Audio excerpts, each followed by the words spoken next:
नमस्कार दोस्तों, समस्याएं आपकी समाधान हमारा के YouTube चैनल में मैं जतिन सहगल आप सभी लोगों का स्वागत करता हूं।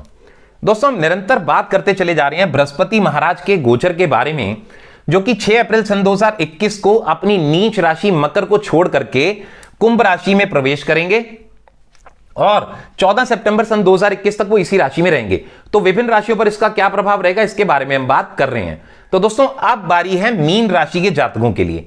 मीन राशि के जातकों के लिए बृहस्पति महाराज का गोचर उनके 12th हाउस में आ रहा है। दोस्तों, पौराणिक ज्योतिष में ऐसा बोला गया कि बृहस्पति महाराज जहां पर बैठते हैं वहां पर वो खराब करते हैं और जहां पर वो देखते हैं वहां पर अच्छा करते हैं। हालांकि मेरा ऐसा मानना बिल्कुल नहीं है कि जहां पर वो बैठते हैं वो खराब ही करेंगे, क्योंकि वो एक नैसर्गिक शुभ फलदायी ग्रह माने गए हैं। नेचुरल बेनिफिक प्लैनेट उनको कहा गया है।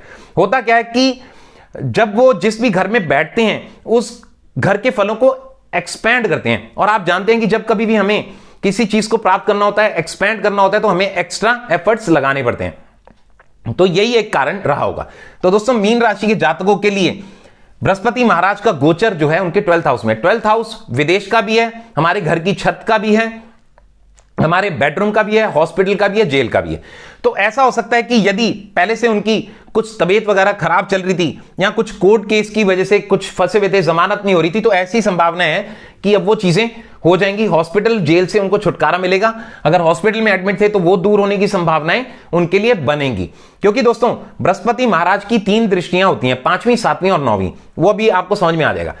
दोस्तों, मीन राशि के जातकों के लिए बृहस्पति महाराज की 5वीं दृष्टि यानी 1, 2, 3, 4, 5 सुख घर के स्थान पे 4th हाउस यानी क्या है, 12th हाउस हमारा जेल का, हॉस्पिटल का। हम वहां फंसे हुए हैं, जमानत नहीं हो रही, कहीं फंसे हुए हैं और हमें दुख प्राप्त हो रहे हैं। तो अब बृहस्पति महाराज यहां पर आएंगे 5वीं दृष्टि यानी आप एग्जैक्टली देखिए 1, 2, 3, 4, 5 ये हमारा 4th हाउस होता है। 4th हाउस हमारे सुख का, हमारे मकान का, हमारे वाहन का, हमारी माता का।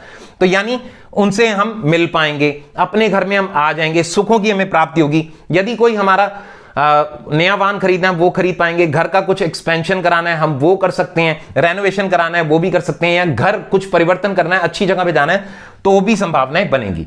इसके अलावा दोस्तों, बृहस्पति महाराज की 7वीं दृष्टि उनके 6th हाउस पे आएगी।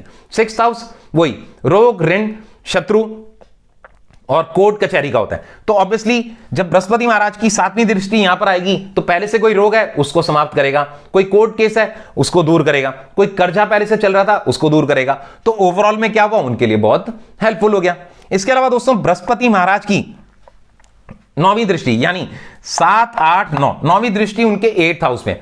8th हाउस क्या है, अड़चनों रुकावटों का होता है और हमारी पैतृक संपत्ति का होता है। तो यदि अब तक कुछ ऐसी संभावनाएं थी कि पैतृक संपत्ति में कुछ कोर्ट केस लगा हुआ था, नहीं मिल रही थी, तो हो सकता है आप कोर्ट केस जीत करके आपको पैतृक संपत्ति प्राप्त हो जाए।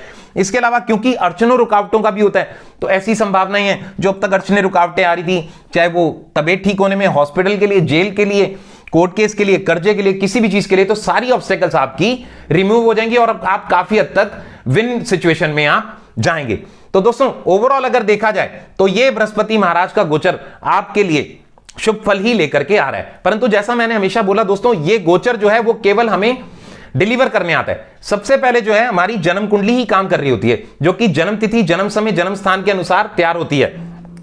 यदि जो है पहले से उसमें चल रही महादशा, अंतरदशा बहुत पॉजिटिव नक्षत्रास में चल रही हो तो हमें ये सारे शुभ फल मिल जाते हैं। पर यही अगर वो नेगेटिव नक्षत्रास में चल रही होती है तो वो हमें वो शुभ फल उतने प्राप्त नहीं हो पाते, क्योंकि सबसे पहले हमारी जन्म कुंडली ही काम करती है, जिसमें मेनली सबसे पहले जन्म तिथि, जन्म समय, जन्म स्थान और उसमें चल रही महादशा, अंतरदशा और उसमें चल रहे पॉजिटिव नक्षत्र। यदि वो नेगेटिव नक्षत्र में है तो हमें उतना नहीं मिलता। बट एक चीज हमेशा बोलूंगा कि ज्योतिष कभी भी डराने के लिए नहीं बनाया गया है। एक चीज शुरू से बोलता है और बोलता रहूंगा कि astrology is a divine science, no one can change your destiny but yes you can balance the things. यानी ज्योतिष एक दिव्य विज्ञान है, भाग्य आपका कोई नहीं बदल सकता, परंतु हाँ आप अपने जीवन में होने वाली घटनाओं को थोड़ा संभाल अवश्य सकते हैं पॉजिटिव कर्मास करके।